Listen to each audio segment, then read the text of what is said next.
연수 네 번째 마지막 시간이고요. 저는 오늘 강의를 맡은 전성실이라고 합니다. 이름이 좀 특이한데요. 저는 원래 초등학교에 있다가 6년 전에 퇴직을 했었는데 올해 이제 코로나 때문에 강의가 없어서 다시 광명에서 1년 근무를 또 하고 있습니다. 주로 하는 건 나눔 쪽 관련한 강의를 하고 다니고 있고요. 하여튼 그렇습니다. 그 몽실학교하고는 거의 초기 때부터 같이 작업들도 좀 했었고 생각을 많이 교류하고 있어서 네 번째 수업을 맡게 됐습니다. 오늘 주제는 몽실학교와 나눔이라는 주제입니다.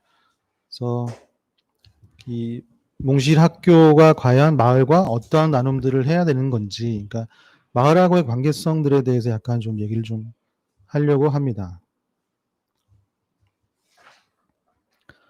자, 첫 번째, 몽실학교는 왜 해야 되는가? 또 몽실학교와 같은 학교가 필요할까에 대해서 좀 말씀을 드리겠습니다. 이름이 멋지다고요? 고맙습니다. 네. 자, 우리 인간은 혼자 살 수 없는 존재라고 저는 생각하고요. 혼자 살 수 없기 때문에 본인이 문제가 생겼을 때는 분명 누군가와 같이 문제를 해결해야 되는데, 과거 예전에 뭐 한 100년 전쯤 됐을 때는 내가 문제가 생기면 누구랑 해결했을까요? 네, 뭐 가족도 해결하지만 주로 이제 시족 사회가 많았기 때문에 그 사회가 함께 해결을 많이 했다라고 저는 생각이 들거든요. 그러다 보니까 돈이 많은 게 중요한 게 아니라 인간관계가 되게 중요했다고 생각을 해요. 예를 들자면 아무리 돈이 많아도 서로 척을 지면 야반 도주를 해야 되는 그런 사회였다라고 저는 생각을 하는데, 이 문제를 해결하는 방식을 개인이 혼자 책임질 것이냐 아니면 사회가 함께 책임질 것이냐에 따라서 굉장히 사회 구조가 바뀌더라고요. 그래서 과거에는 저는 사회가 사회적인 관계가 경제적인 문제를 더 넘어선다라고 생각이 들거든요. 그래서 공동체 안에서의 관계가 훨씬 중요했고, 내가 돈을 많이 버는 것보다 공동체 안에서 관계를 맺는 게 내 문제를 해결하는 데 있어서 충분히 이제 역할들을 했던 거죠. 자, 그래서 그걸 우리가 사회적 자본이라는 얘기를 보통 사회적 경제 쪽에서 합니다. 근데 이 사회적 자본은 실물 경제의 그 돈이라기보다는 신뢰나 협동이나 나눔이나 이런 가치를 우리가 얘기를 합니다. 그래서 이러한 사회적 가치가 내가 내 문제를 해결하는 데 있어서 도움이 된다는 것이죠. 자, 근데 이제 최근에 와서는 내가 문제가 생기면 누가 해결을 하죠? 분명 국가도 어느 정도 책임은 지지만 100% 책임지지는 못한다는 거죠. 그래서 내 문제는 보통 나 혼자 책임지려고 하는 경향들이 있어요. 근데 나 혼자 책임지려고 하면 능력이 뭐 내가 신이 아닌 이상 여러 가지 능력이 없다 보니 그것을 해결해 주는 요즘은 기업에 내가 돈을 소비하는 경향이 있다라는 거죠. 예를 들어서 과거에는 아기를 낳으면 동네 주민들이 와서 아기를 같이 돌봤지만 지금은 돈을 내고 어딜 가죠? 어딜 가죠? 산후조리원, 강남 같은 경우는 뭐 일주일에 300이 든다고 하더라고요. 그러니까 무슨 얘기냐면 300만 원이 준비가 안 되면 애를 못 낳는 거죠. 아주 극단적으로 얘기를 하자면. 그러다 보니까 이 기업에 소비하기 위해서 무엇이 필요해질까요? 과거처럼 어떤 관계나 이런 사회적 자본이 필요한 게 아니라 개인의 자본으로 이제 해결하게 되는 거죠. 그래서 사람들은 본인이 행복해지기 위해서 무엇을 만들어야 된다고 생각할까요? 사회적 가치보다는 개인 자본을 더 많이 만들어야 된다고 생각을 합니다. 그러다 보니까 벌어도 어때요? 끝이 없는 거예요. 행복하지 않은 거죠. 왜냐하면 내가 얻은 만큼 누군가는 더 얻기 때문에, 그리고 소비해야 될 것들이 점점 더 늘어나기 때문에, 왜 점점 사회 문제가 세분화되고 다양해지다 보니까 그러니까 소비해야 될 것들이 너무 많아지는 거죠. 초창기에 1960년대에 아파트가 처음 들어섰을 때 어떤 아파트가 들어섰냐면 단지가 없는 아파트가 들어섰어요. 시민 아파트라고 그래서. 근데 이게 이후에 민간으로 들어가면서부터 단지가 생기기 시작했거든요. 자, 무슨 얘기냐? 제가 프랑스 파리에 갔더니 굉장히 건물들이 많았어요. 심지어 우리나라로 치면 여의도에 해당하는 시태섬이라고 하는 곳에 우리가 잘 아시죠? 노틀담 성당이 있거든요. 근데 그 노틀담 성당 옆에 아파트가 있을까요, 없을까요? 저도 없는 줄 알았어요. 파리를 3번을 갔었는데, 근데 이 다큐를 봤더니 거의 아파트인 거예요. 근데 왜 아파트라고 못 느꼈을까요? 이게 단순하게 보면 단지가 없더라고요. 건물만 따닥따닥 붙어 있다 보니, 그리고 100년 전에 지어진 아파트다 보니 아파트란 느낌이 없는 거죠. 그럼 그 아파트에 사는 사람들은 주차장이나 공원을 어디 걸 이용할까요? 자기네가 단지 안에 만들어서 이용하는 게 아니라 시립이나 구립의 아파트나 그러니까 주차장이나 공원을 이용하는 거죠. 근데 우리는 그걸 누가 이용하죠? 우리가 돈을 내고 지어서 소유해서 이용을 하죠. 그러니까 문제를 해결하는 방식이 약간 다르다는 거예요. 거기는 공공자본을 이용해서 본인의 문제를 해결하려고 하는 경향이 크다라면 우리는 본인이 돈을 내서 그 문제를 해결하려는 경향이 크다라는 거죠. 근데 이건 개인의 문제라기보다는 국가가 그렇게 유도한 경향이 좀 크다라는 거죠. 왜냐하면 초창기 저희 대한민국이라는 나라가 워낙 급성장을 하다 보니 국가가 책임질 수 있는 범위가 굉장히 한정적이었다는 거예요. 그래서 그걸 뭐 단적인 예를 들자면 사립학교가 많은 이유도 뭐 그런 거라고 볼 수 있는 거죠. 국가가 지어줘야 될 학교들을 개인이 짓고 허가만 내주는 방식. 근데 그 뒤에는 지금은 국가 돈으로 다 하고 있는데 뭐 체제를 전혀 간섭하지 못하는 상황까지도 이제 오고 있는데요. 자, 그래서 사람들은 어떻게 하려고 하냐면 본인의 문제를 해결하기 위해서는 개인의 자본을 극대화하려고 한다는 거예요. 자, 여러분들 한번 생각해 보세요. 내가 아이가 있어요. 내 아이가 어떤 일을 하길 바라세요? 어떤 일을 하길 바라세요? 정말 하고 싶은 일을 하길 바라세요? 아니면 돈이 많이 벌리는 일을 하길 바라세요? 편한 일, 그렇죠? 편하고 수입도 괜찮고 세계를 좀 두루다니면서 할 수 있는 일들, 뭐 이런 일 원하지 않나요? 근데 그런 일은 누구만 할 수 있죠? 아주 극소수의 사람만 할 수 있다는 거예요. 그러다 보니까 사람들은 자기 아이한테 어떤 교육을 하길 바랄까요? 그 아이가 스스로 혼자 문제를 해결할 수 있을 정도의 돈을 벌 수 있는 일을 하길 바래요. 그래서 그런 교육을 원해요, 사실은. 근데 공교육이 그걸 책임질 수 있나요? 여기서 이제 언밸런스가 생기는 거죠. 자, 그런 면에서 문제가 또 있는데요. 이렇게 개인이 문제를 해결하던 시대가 해방 이후 1908, 90년대까지였다고 볼 수 있어요. 근데 2000년도 넘어서면서부터 문제가 생겼습니다. 인구가 꺾이기 시작했어요. 고성장 시대에서 저성장 시대로 넘어가는 이제 기점이 됩니다.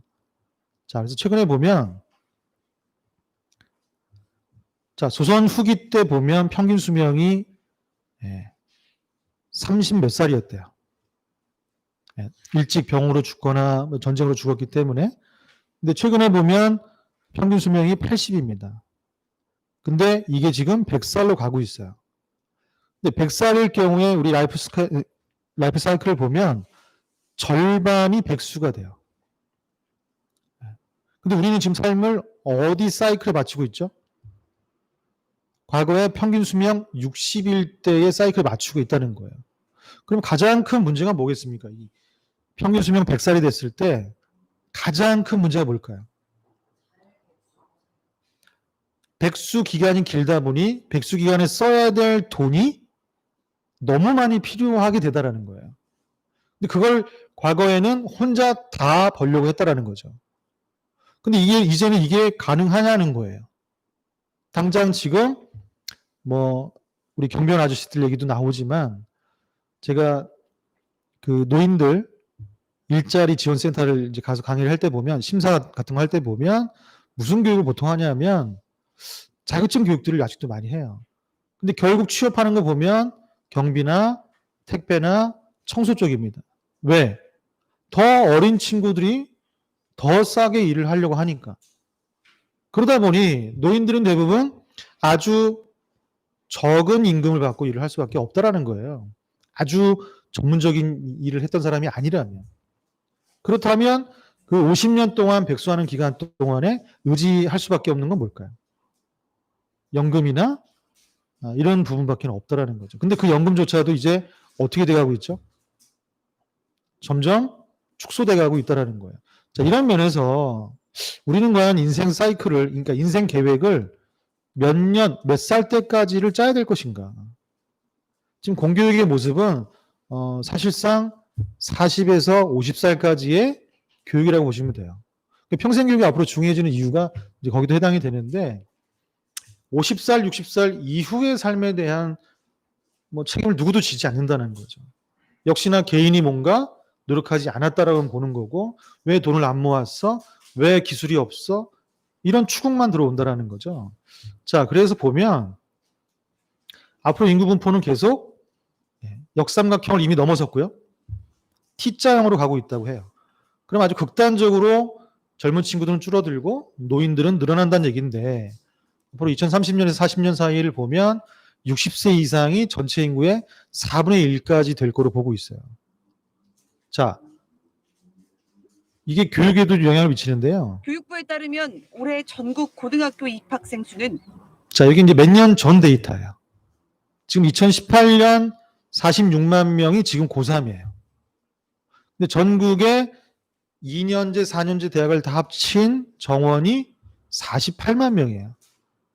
일단 재수생을 빼면 미달인 거죠. 근데 문제는 여기에 있는 아이들이 전부 다 대학을 가지 않는다는 거죠. 70% 정도 가거든요. 그러면 35만 정도 되는데 그건 어떤 데이터냐? 전국에 있는 4년제 대학의 정원보다 못 미친다는 얘기예요. 그러면 어떤 일까지 저는 예상하냐면 뭐 올해는 아니겠지만 향후 한 2, 3년 사이에 이런 일까지 벌어진다는 거죠. 고3 학생인데 아무것도 안 해요. 공부도 안 하고 취업 준비도 안 하고 뭐 아무것도 안 해요. 엄마가 그러죠. 너 엄마 이래갖고 대학 가겠어? 엄마 왜 이래? 나 4년제 갈 거야. 이렇게 얘기해도 어떠한 반박을 할 수 없는 그런 시대가 온다라는 거죠. 저는 그래서 조심스럽게 고3 교실이 무너질 거라고 예측을 하고 있어요. 왜? 불과 서울이나 수도권을 가는 대략 한 40%, 많이 잡아야 40%인데 그 40%를 제외한 60%는 굳이 공부할 이유가 없다라는 거죠. 왜? 공부 안 해도 대학을 가니까. 그것도 4년제를. 자, 그렇다면 우리가 교육에서 갖고 있는 목적 자체가 저는 변화가 좀 필요하다고 봅니다. 또 한 가지가 이것도 몇 년 전 데이터인데 올해 데이터 나온 거 보면 40%의 소멸 위험 지구들이 있어요. 자, 그러면 40%가 소멸한다는 얘기는 기업의 입장에서 봤을 때는 어떤 문제가 생길까요? 기업이 돈을 버는 방법은 두 가지예요. 매출을 늘리거나 비용을 줄이거나. 근데 매출이 늘 이유가 없다라는 거죠. 그래서 한때 통일을 통해서 매출을 늘리자, 소비자를 늘리자 뭐 이런 얘기도까지 나왔었는데 결국은 매출이 늘지 않으니 뭐를 줄일 수밖에 없어요? 비용을 줄일 수밖에 없다는 겁니다. 그럼 제일 만만한 비용이 뭘까요? 인건비인 거죠. 그래서 지금 여러 가지 인건비 문제가 나오고 있는 거고요. 기업들도 사실은 어려움이 있는 거죠. 이런 부분에서.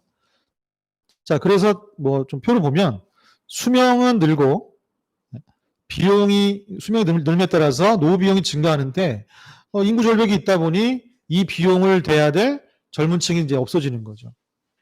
그러면 전체적인 파이가 어떻게 될까요? 파이가 줄어드는 거죠. 그러면 이제는 뭐냐? 내가 행복해지기 위해서 자본의 파이를 늘려서 내 문제를 해결하는 게 아니라 이제는 거꾸로 자본을 줄이고도 해결할 수 있는 방법을 찾아야 되는 시대가 아닐까라고 저는 생각해 봅니다. 예. 자, 그래서 비용은 늘어나고 소득은 줄어든다. 굉장히 문제가 있는 거죠. 자, 여기서 또 나오는 문제가 이 일 자체가 이제는 잘 보이지 않는다는 겁니다. 자, 왜 그래요? 최근에 보면 우리는 일을 해서 먹고 사나요? 돈을 벌어서 먹고 사나요? 우리는 일을 해서 먹고 삽니까? 돈을 벌어서 먹고 삽니까? 예, 대다수는 일을 해서 먹고 살려고 하죠. 근데 N번방, 박사방 그 친구는 일을 한 건가요? 돈을 번 건가요? 돈을 번 거죠. 보이스피싱 하는 친구들은 일을 한 건가요? 돈을 번 건가요? 이걸 우리가 불로소득이라고 그러죠. 근데 같은 원리가 어디에 해당되냐면 부동산 투자나 주식 투자에도 해당이 된다는 거예요. 오늘 어제 이재용 사장님이 구속이 기각이 됐는데 그분이 왜 욕을 먹고 있어요? 자회사 2개를 합병할 때 엄청난 주식 이득을 얻었다는 거죠. 근데 우리가 낸 국민연금은 오히려 8천억 가까이 손해를 본 거죠. 저는 뭐 여기서 뭐 할 얘기가 될지 는 모르겠지만 조심스럽게 대기업이 우리를 먹여 살린다라는 생각보다는 우리가 대기업을 먹여 살리는 건 아닌가 라는 역발상을 한번 해봅니다. 물론 뭐 다른 생각을 가진 분들도 계시겠지만 그래서 최근에 보면 우리는 일을 한다기보다는 돈을 벌어서 먹고 살려고 한다라는 거죠. 그러면 어떤 친구들이 나올까요? 자, 우리가 보통 볼 때 교육을 할 때 자, 선생님들도 많이 계신데 선생님들은 자기 제자가 어떤 일을 하길 바라세요? 자, 일은 많이 하는데 돈을 적게 버는 일을 하길 바라세요? 일은 적게 하는데 돈을 많이 버는 일을 하길 바라세요? 후자죠. 근데 그걸 누구도 영향을 받았을까요? 우리 애들도 영향을 받았어요. 그럼 애들은 어떤 일을 하려고 할까요? 일은 적게 하고 돈은 많이 버는 일을 하고 싶다라는 거예요. 근데 그건 아까 초장에 말씀드렸지만 아주 극소수의 사람만 일을 그렇게 한다라는 거죠. 근데 여기서 이제 문제가 많이 되는 게 그러다 보니 돈을 버는 속도가 빨라지다 보니 그런 사람이 현실에 나와요, 안 나와요? 나온다는 거죠. 뭐 제가 즐겨보는 찌양만 해도 찌양 먹기만 하거든요. 근데 한 달에 1억을 벌어요. 그냥 먹기만 하는데. 근데 물론 에이전시가 있어서 나눠 먹으면 사실 그 다 갖지는 못하지만 일반 월급쟁이가 볼 때는 어때요? 이건 말이 안 되는 거죠. 근데 그걸 본 우리 애들은 어떨까요? 그렇게 되고 싶어 한다라는 거죠. 그래서 한동안 뭐 지금도 물론 마찬가지지만 유튜브 크리에이터가 꾸민 애들이 상당히 많습니다. 그 전에는 뭐였었죠? 건물주였죠. 건물주는 내가 노력해야 되는 거예요. 우리 아버지가 건물주여야지 되는 거예요. 아버지가 건물주여야 되는 거잖아요. 이러다 보니까 일을 최대한 안 하고 돈을 벌 수 있는 방법을 연구하는 애들이 생겼다라는 거죠. 그래서 최근에 20대 후반에서 30대 초반에 이제 젊은 친구들이 개인 법인을 내 가지고요. 법인 합자 회사를 만들어요. 그래서 그걸 뭐 하냐면 부동산 투자랍니다. 그래서 한 지역을 아예 싹 먹어버려요. 근데 그게 큰 돈이 많이 들지 않더라고요. 그리고 몇 달 있다가 어떻게 해요? 되파는 거예요. 자기들끼리 작전을 짜서. 그렇게 해서 돈을 버는 젊은 친구들이 많이 나오기 시작했더라고요. 네. 그러면 그렇게 못 번 친구는 어떤 생각을 하게 될까요? 어른들이 볼 때. 물론 그런 친구는 아니겠지만, 야, 너는 왜 이렇게, 이렇게 이렇게 뭐라 그러죠, 우리가? 머리가 빠릿빠릿하지 못하니? 왜 남들처럼 그런 걸 못 찾아먹니? 이런 소리를 듣지. 어제도 보니까 이시영이라는 배우가 건물을 팔아서 40억을 벌었대요. 근데 그게 신문에 어떻게 나오는지 아세요? 아주 자랑거리로 나와요. 그럼 그렇게 못한 사람은 뭔 거죠? 뭔가 부족한 거죠. 뭔가 모자른 거고.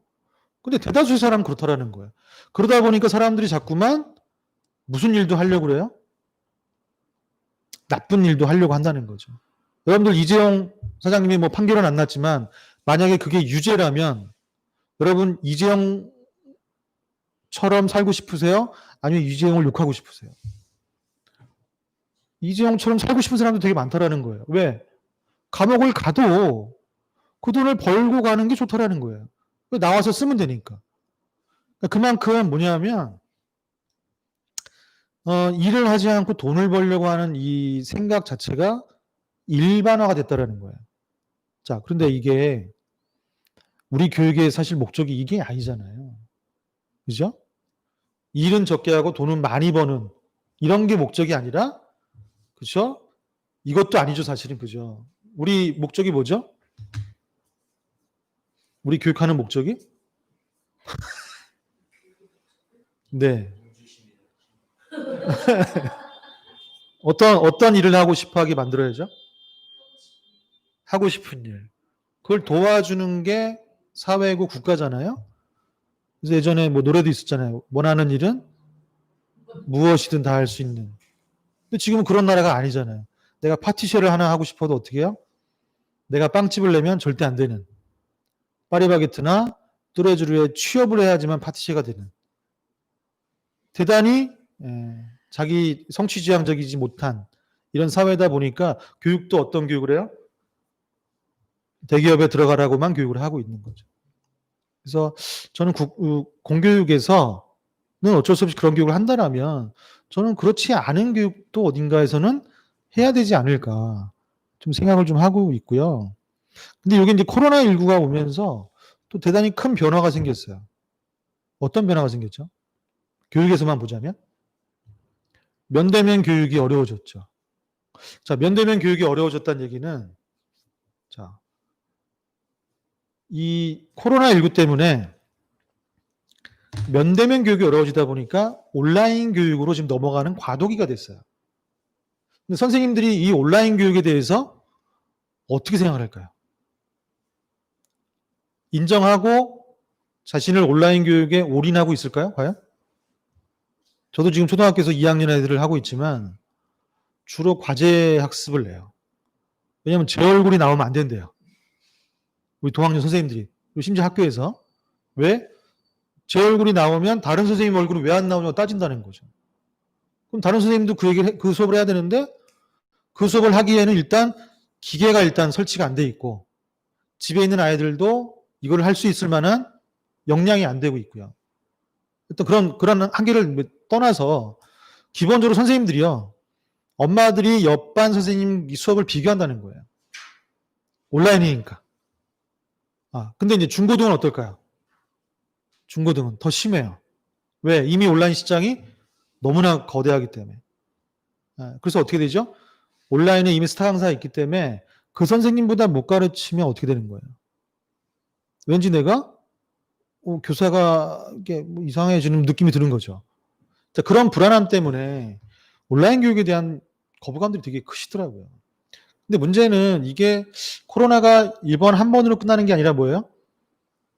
장기화될 거라고 보고 있잖아요. 그러면 온라인 교육도 어느 정도 들어가야 될 부분이 있는데 여기 이제 두려움들이 있으신 거죠. 자, 그래서 사회가 더 책임져야 되는 사회에서는 공동체 안에서의 관계가 되게 중요한데, 근데 이 코로나 때문에 이 관계마저도 어떻게 되고 있어요, 지금? 어느 정도 무너지고 있다라는 거예요. 그럼 새로운 뭔가의 관계를 만들어야 되는데, 아직은 대안이 나오고 있지 않은 거죠. 자, 그래서 저는 이 관계가 어렵다라면 다른 사회적 자본이 필요하지 않을까. 저는 그게 나눔이라고 봐요. 좀 차차 말씀을 드리고요. 만약에 그게 안 되면 어떻게 되냐면 돈이 아주 많거나 공동체의 도움을 받거나 둘 중에 하나인 거죠. 근데 우리는 돈이 아주 많은 사람은 아니기 때문에 차선으로 뭘 선택해요? 공동체의 도움을 받는 선택을 할 수밖에 없다라는 거죠. 그래서 자녀 보육만 예만 들자면 지금 초등 같은 경우는 특히 1, 2학년을 먼저 계약한 이유가 등교한 이유가 돌봄 문제가 있습니다. 그러니까 부모들이 둘 다 맞벌이인 부부가 많다 보니까 한계가 온 거죠. 한 2달 정도 되니까. 근데 문제는 이런 보육의 문제를 가지고 있는 부모가 상당히 많은데도 불구하고 연대하지 못한다는 거예요. 왜 연대하지 못할까요? 연대할 시간도 별로 없고요. 그 문제를 자신의 문제로만 보지 타인의 문제로 보지 못한다는 거예요. 네. 그러다 보니까 어떻게 돼요? 내가 돈을 많이 줘서 누군가를 고용해서 애를 돌보게 하거나 아니면 내가 일을 그만둬서 뭐 하거나. 선생님들 같은 경우는 어느 정도 이게 보장이 좀 되더라고요. 그럼 전체 사회가 어떻게 돼요? 그게 보장이 되면 어느 정도 문제가 좀 해결될 수 있는데 국가가 아직까지는 그 정도까지는 성숙하지 못한 거죠. 자, 이런 부분들 때문에 개인 소비와 공동체 협력이라고 하는 대응이 생긴다라는 거죠. 저는 그래서 요즘에 이렇게 얘기를 하고 다녀요. 많이 가져서 나누는 게 아니라 나누다 보면 많이 가질 필요가 없어지는 게 아닐까. 그러니까 코로나 이후에 돈이 있어도 사람과 면대면을 못하기 때문에 해결할 수 없는 문제들이 또 생기고 있거든요. 근데 그건 내가 혼자 해결하려고 하기보다는 뭐예요? 주위의 사람들의 도움을 어떻게든지 받아야 되는 부분들이 있다라는 거죠. 저는 그래서 몽실학교가 필요하다고 봅니다. 그런 공동체 교육을 할 수 있는 학교 또는 공간, 공동체가 좀 필요하다고 저는 보고요. 그럼 몽실학교 주체는 누굴까요? 제가 몽실학교 올 때마다 놀라는 건 선생님들은 결정권이 없더라고요. 항상 아이들이 결정하고 아이들이 주도하고 이유가 뭘까를 좀 생각을 해봤는데 이런 거죠. 아까도 말씀드렸지만 보이지 않는 일이라는 건 돈 때문에 내가 하는 일은 사라지고 뭐만 남죠? 돈의 가치만 남는 거잖아요. 이 사람도 마찬가지더라고요. 어떤 시스템에 의해서 돌아간다라면 시스템만 안정화되면 사람은 보이지 않고 어떻게 돼요? 일만 보이는 거죠. 자, 그게 저는 보면 학생, 학부모, 교사가 있을 때 누가 주체가 되는 게 좋을까? 한번 생각해 봤어요. 학생이 주체가 되면 어떤 일이 벌어질까요? 학생이 학습하려고 하죠. 뭐 교육만 말씀드리는 겁니다. 근데 여기서 하는 학습은 어떤 학습이에요? 근데 몽실학교는 최대한 입시에 도움이 되는 걸 하려고 노력을 하고 있어요. 하지만 대안학교라든가 여타의 공동체 학교들은 어때요? 입시와는 별 관계가 없는 공동체 교육들을 하고 있다는 거죠. 교사가 주체가 되면 어떻게 될까요?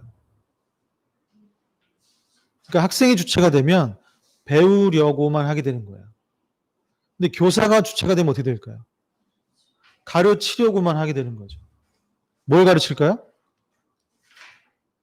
여기서는 돈이 안 되는 걸 가르치려고 하는 거죠. 돈이 되나요?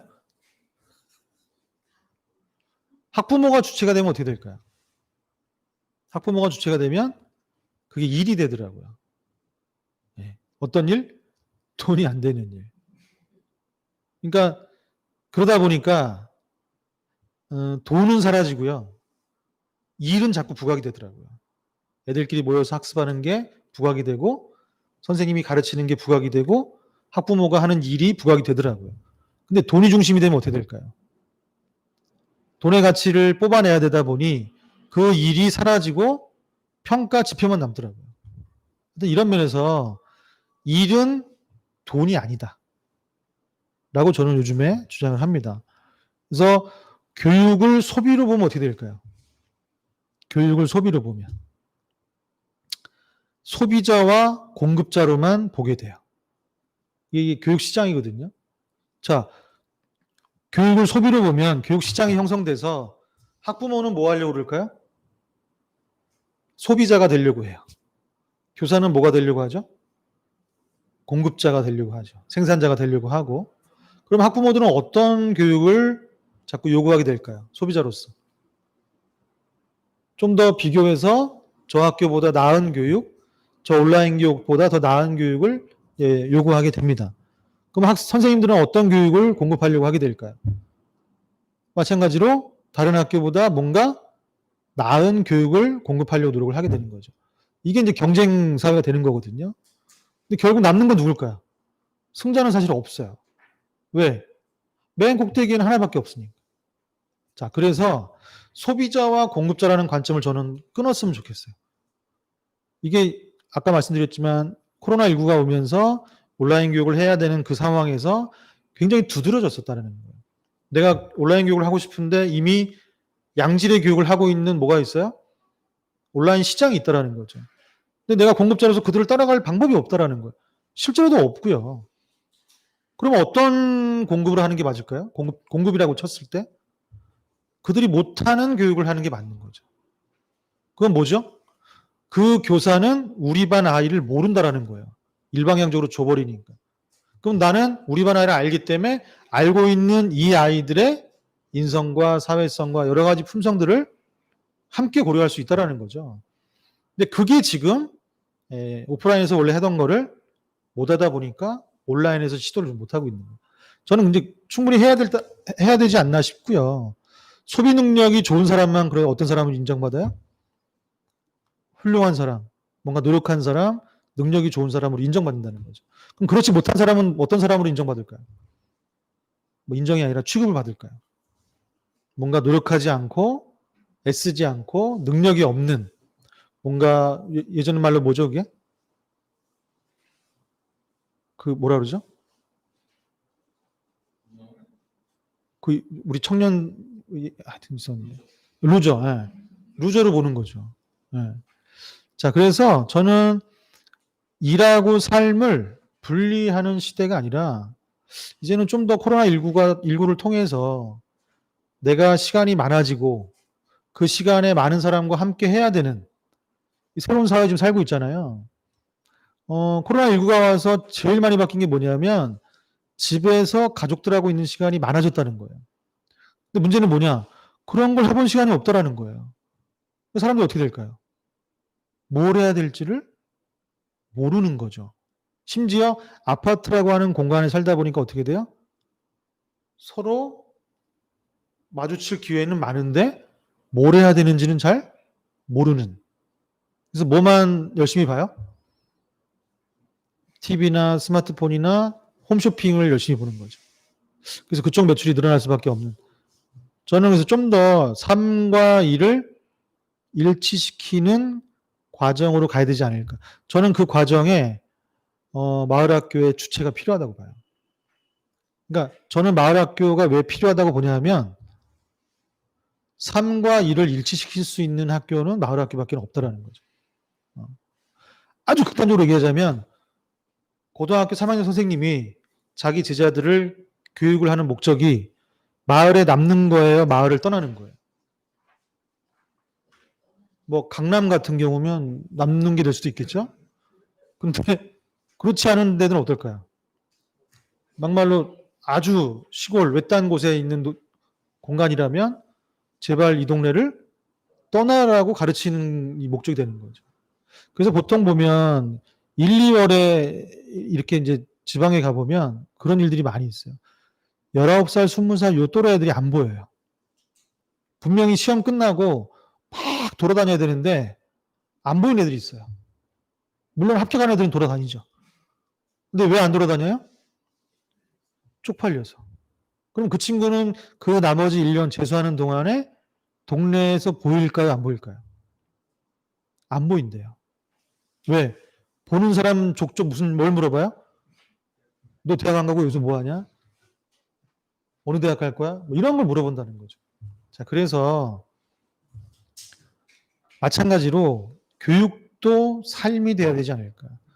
근데 지금의 교육 과정은 사실 뭐예요? 엄밀히 따지자면 지식학적으로 따지자면 10년 전 지식을 가르치고 있는 거예요. 2020년 살면서 최소 2010년의 교육 지식을 가르치고 있는 경향이 있다는 거예요. 현실의 삶이 아닌 거죠. 그러니까 어떤 아이들 같은 경우 어때요? 선생님보다 훨씬 더 많이 알고 있는 상황이 될 수도 있는 거죠. 예를 들어서 알바를 고1 때부터 하는 아이들 같은 경우 어때요? 이 마을을 훨씬 더 많이 알고 있고 일에 대해서도 우리 선생님보다 훨씬 더 노동법, 근로기준법에 대해서 훨씬 많이 알고 있고 그러니까 이런 걸 따지자 보다면 교육을 단지 그냥 교육을 하기 위한 대학을 가기 위한 교육은 더 이상 아까도 보셨지만 4년제 대학을 누구나 가는 사회에서는 커다란 의미가 없지 않나 저는 생각이 들고요. 삶은 결국은 또 사람이어야 되지 않을까. 왜? 산다라는 게 사람이 사는 거잖아요. 그래서 사람이 살아가는 걸 가르치는 게 저는 교육이라고 봐요. 그래서 과거 교육과 지금의 교육을 좀 비교해 보자면 과거의 교육은 이렇다고 저는 생각이 들어요. 그때는 뭐 서당도 별로 없었고 마을 어른들한테 배웠으니까 과거에 살았던 사람들이 미래에 살아갈 사람을 현재 사는 사람들에게 미래에 함께 어떻게 살 것인지를 가르치는 게 과거의 교육이었다고 봐요. 근데 지금은 과거에 살았던 사람이 현재 사는 사람들에게 미래에 어디서 살 것인가를 가르치는 게 아닐까. 그러니까 여기가 아니라 나가서 살아가는 방법을 가르치는 게 아닐까. 그래서 교육의 목적이 좀 많이 다르다고 좀 생각이 들거든요. 자, 그래서 저는 누가 튀어나오지 않았으면 좋겠어요. 학생이든 학부모든 교사든 모두 같이 같은 무게를 가지고, 그래서 학생은 배우고 교사는 가르치고 학부모는 마을 일을 같이 하면서, 여기서 조금 더 좋은 건 뭐냐? 학생도 배우기만 하는 게 아니라 가르치기도 하고, 교사도 마을 사람이기 때문에 뭐예요? 가르치기만 하는 게 아니라 배우기도 하고, 학부모들도 마찬가지로 그 역할을 하는 거죠. 그래서 이 경계가 좀 사라졌으면, 그래서 학습을 학생 입장에서는 삶의 학습을 하는 거, 그다음에 교사는 이 삶 속에서 교육을 하는 거, 부모도 이 삶 속에서 일을 좀 함께 할 수 있는 거. 그래서 예전에 대한교육이 그 오랜 기간 동안 했음에도 성공하지 못했던 이유를 대한고등학교 이후의 삶에 대한 책임을 못 져줬기 때문이라고 보거든요. 근데 그거는 그 부모들이 책임질 수 있는 게 아니에요. 국가나 사회가 같이 가져야 돼요. 그러다 보니까 어마어마한 돈이 들다 보니 그냥 무너질 수밖에 없었죠. 저는 마을 교육도 마찬가지가 아닐까. 지금 마을 교육이라고 해서 사실은 어마어마한 돈을 투자를 지금 하고 있거든요. 제가 한 곳에 갔더니 새로 리모델링 하는데 90억을 썼더라고요. 그러면 그 비용이라면 사실 쓸 수 있는 곳이 되게 많잖아요. 근데 거기다 투자했다는 얘기는 뭐예요? 그만한 가치를 발견했다라는 거거든요. 근데 그 가치가 뭔지에 대한 논의가 사실 좀 많이 돼야 되지 않을까. 그래서 내가 이 동네에 사는 교사로서, 이 동네에 사는 부모로서, 이 동네에 사는 학생으로서 앞으로 어떤 삶을 같이 살아갈 것인가를 같이 고민하는 거지, 누가 일방적으로 주는 건 저는 아니라고 보거든요. 근데 가끔 보면 뭐 꿈의 학교도 그렇고 마을 학교도 가끔 이런 데들이 있어요. 서울 같은 경우에 함께 살아가는 공간을 만드는 교육을 하는 곳이 마을 학교가 아니라 방과후 교육을 하는 데가 있어요. 그건 소비자 입장이에요. 그냥 아까도 말씀드렸지만 양질의 무슨 교육을 외부의 강사를 들여올 때 비싸다는 거죠. 근데 지원금이 나오니 이 비용을 세이브할 수 있는 거예요. 그럼 양질의 교육을 어떻게 받을 수 있는 거죠? 저렴하게 받을 수 있다는 거예요. 그거는 저는 마을 교육이 아니라고 봐요. 그건 본인이 내고 해야 되는 거죠. 그래서 그런 면에서 이 삶을 벗어나기 위한 교육을 위한 교육이 아니라 이 삶 속에서 내가 가치를 찾아갈 수 있는 이 삶 속에서 교육을 찾아가야 되지 않을까. 물론 이상적인 얘기일 수 있어요. 근데 코로나 이후에 하나씩 얘기를 해야 되지 않을까 싶어요. 어찌 보면 지금까지는 성장을 위해서 서로 하고 싶은 얘기를 참아왔다라면 이제는 조금씩 얘기를 해야 되지 않을까 좀 싶고요. 삶 주체가 저는 같이 가야 되지 않을까. 그래서 학교, 마을, 가정이 함께 좀 연대를 해야 되지 않을까 싶고요. 그래서 그것들을 좀 녹여낸 것들이 뭉실학교가 되어야 되지 않을까. 그래서 학교, 가정, 마을이 다 주체가 돼야 되는. 근데 그 도시마다 가보면 그 마을 학교나 이런 걸 하는 걸 보면 특성들이 좀 있더라고요. 저는 시흥시에 좀 살고 있는데 시흥시는 교육청하고 학교는 굉장히 잘해요. 굉장히. 그래서 교사들 중심으로 많이 하고 있어요. 근데 정작 마을 사람들은 이게 좀 뭐라 그러죠? 함께 참여할 만한 이 공간이 많지가 않아요. 주로 학생 위주로 참여를 많이 하죠. 근데 이제 어느 도시를 또 가보면 또 학생은 되게 잘해요. 근데 부모나 이런 분들은 관심이 없는 거죠. 그리고 교육청도 별로 관심이 없고. 교사와 학생만 잘하는 데가 또 있고요. 어디는 가면요, 학부모가 그렇게 잘해요. 근데 오히려 학교 선생님들은 관심이 없어요. 그래서 제가 참 이상적이다라고 하는 곳이 한 군데 있는데 거기는 교사들이 그 학교 주체로 근처로 이사를 다 왔어요. 그러니까 그 학교에 뭐가 됐죠? 교사이면서 학부모가 된 거예요. 그러니까 나중에 뭘까지 만드냐면 청년들 문제를 같이 고민하는 협동조합까지 만들어졌어요. 왜? 내 아이가 좀 자라서 청년이 될 거니까. 그럼 그 청년을 같이 고민하는 마을이 있으면 청년들은 그 마을을 떠나려고 할까요? 아니면 남아서 같이 뭔가를 해보려고 할까요? 이게 이제 다르다라는 거죠. 그래서 그런 면에서 주체를 누구로 보고 주체 간의 연대가 어떻게 되는가는 저는 몽실학교의 성패가 달리지 않나 싶거든요. 자, 여기까지 했는데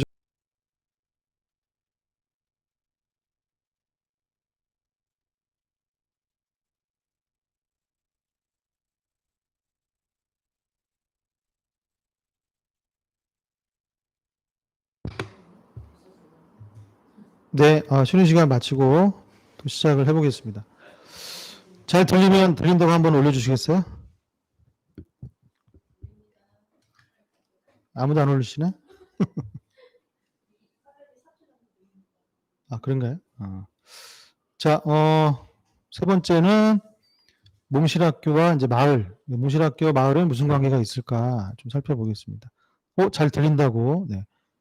뭐 우지화 선생님, 박송경 선생님, 뭐 이현정 선생님. 네. 교육에 대한 강의를 할 때 이 영상을 많이 씁니다. 저는 이 영상에 교육의 모든 게 들어있다고 봐요. 자, 예를 들자면 교육의 목적이 4개 반하고 1개 반이 다르다는 거죠. 그러니까 뛰는 목적 자체가. 교육의 목적도 마찬가지 아닐까 보는데 1개 반은 뛰는 목적이 4개 반은 1등인 거고요. 1개 반은 그냥 어차피 1등 못할 거 즐겁게 이제 놀자는 거죠. 자, 근데 이거에 따라서 교육 방법이 다르다는 거예요.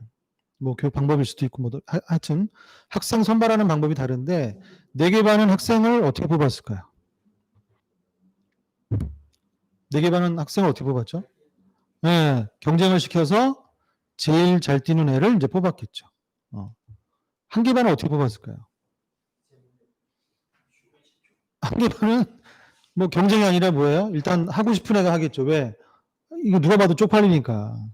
자원자를 먼저 받았을 거고 안 나오면 서로 이제 얘기를 해서 제가 웃겨요. 뭐 이거 해요 해서 이제 뽑았을 거라는 거죠. 자, 그랬을 때 4개 반은 뭐 중학교 같으면 3년 동안 대표 선수가 바뀔까요? 안 바뀔까요? 거의 바뀌지 않는다는 거예요. 근데 1개 반은 바뀔까요? 안 바뀔까요? 매번 다른 애가 할 수도 있는 거죠. 그죠? 자, 그런 면에서 봤을 때 우리는 엘리트를 키우려고 하는 건지 아니면 일상적인 우리 아이들을 키우려고 하는 건지 좀 차이가 좀 있는 것 같고 방법도 좀 다른 것 같고요. 그래서 평가와 회의의 차이가 좀 있을 거고 그러니까 우리는 좀 평가에 너무 익숙한 거죠. 그래서 회의하라 그러면 뭐 해야 될지 잘 모르는 친구들이 많은 부분들이 있고 훈련은 어떤 걸 할까요? 교육 내용은. 4개 반은 무슨 교육을 할까요? 잘 뛰는 거. 잘 뛰는 거. 근데 그 교육은 누가 잘할까요? 체육 선생님이 잘하겠죠. 그리고 최신 교육을 받아온 외부에서 교육을 받아온 선생님이 잘할 것이고 1개 반은 무슨 교육을 할까요? 선생님이 교육이 가능할까요? 오히려 선생님이 배우지 않을까요? 뭐 예를 들어서 개콘에 나온 걸 따라한다든가 선생님 캐릭터를 따라한다든가 그러니까 이런 식으로 지식과 삶에 대한 물론 극단적으로 이렇게 나눌 수는 없겠지만 어느 정도 저는 우리 교육에서 무엇이 목적이 돼가고 있는가는 뭐 말씀 안 드려도 아실 것 같고요. 결과는 어떻게 할까요? 결과. 교육 평가에 대한 결과. 4개 반은 결과를 언제 알죠? 4개 반은 다 뛰어봐야 알죠. 그죠? 1등이 들어올 때까지 모르는 거잖아요. 1개 반은 언제 할까요? 이미 뛰는 중간에 목적을 어느 정도 달성한 거죠. 그래서 결과와 과정 중에 이제 무엇을 중시할 것이냐. 우리가 이론적으로는 많이 알고 있는데 저는 실제로 보여준 영상이라고 봐요. 그 1개 반 아이들은 과정을 즐겼던 거죠. 그래서 1등을 하든 못하든 중요한 게 아니라 내가 그 안에서 준비하고 뛰었던 것 자체로 만족을 하는 거죠. 근데 4개 반 아이들 중에는 어떨까요? 누가 결과에 만족할까요? 1등한 아이들만 2등을 했는데도 만족을 못한다는 거죠. 아마 전 세계에서 은메달을 따고도 우는 나라는 우리나라밖에 없지 않을까. 그래서 너무 결과에 이렇게 목숨 거는 부분들이 있죠. 그러다 보니까 최근에 도쿄올림픽이 열리지 않으면서 연기되면서 무슨 현상이 벌어졌을까요? 중간에 조기 은퇴를 해야 되는 상황도 지금 벌어지고. 그런 친구들은 결과가 없다 보니까 퇴직을 하고 어떻게 돼요? 할 일이 없어지는 거예요. 메달이라도 받았어야 연금이라도 나오고 또는 그걸로 공기업에 취업이 가능한데 이게 없다 보니까 그냥 아무것도 할 수 없는 존재가 돼버린 거죠. 그래서 만족은 아까 말씀드렸지만 1등한 팀이나 선수만 하게 되고 한계반은 몇몇 내빈을 빼고는 다 어떻게 돼요? 좋아하지 않았나. 물론 이것도 어느 사람이 볼 때는 뭐 예의 없다 뭐 이렇게 할 수도 있지만 이 영상으로만 보자면 대다수가 웃었다라는 거예요. 자, 그래서 이때 교사의 역할이 과연 무엇일까? 무엇일까? 자, 보자면 4개 반은 아마 통제하고 가르치고가 목적이 아니었을까 싶고 1개 반은 우리 요즘 흔히 얘기하는 퍼실리테이터라고 하죠. 퍼실리테이트? 예. 하여튼 지원이 더 목적이 아니었을까. 예.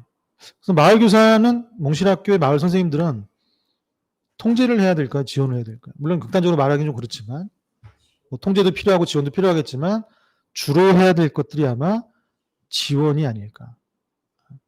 제가 예전에 그런 적이 있습니다.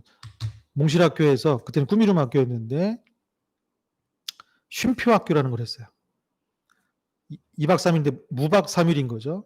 그래서 3일 동안 했는데 그때 뭘 봤냐면 쉬는데 뭐 하면서 쉬고 싶니? 그러니까 쉼이라는 것부터 화두를 던지고 욕구들을 끌어내서 그걸 팀을 만들어서 프로젝트를 했었는데 둘째 날에 아토피가 굉장히 심한 여자애가 하나 중간에 들어왔어요. 근데 이 얘기가 막 돌아다니는 거죠. 팀이 없으니까. 기웃기웃하면서 이 팀은 뭐 하나 이렇게 본 거죠. 보통 그렇게 심한 아토피가 있는 애가 들어오면 어떤 시선이 느껴질까요? 뭐 하다가도 걔를 쳐다보게 되거든요. 또라지게. 쟤는 도대체 어떤 애일까? 근데 그 당시에 그 자리에 한 4, 50명 정도가 있었는데 어느 누구도 그 아이에게 눈길을 오래 주지 않더라고요. 이유가 뭐였을까요?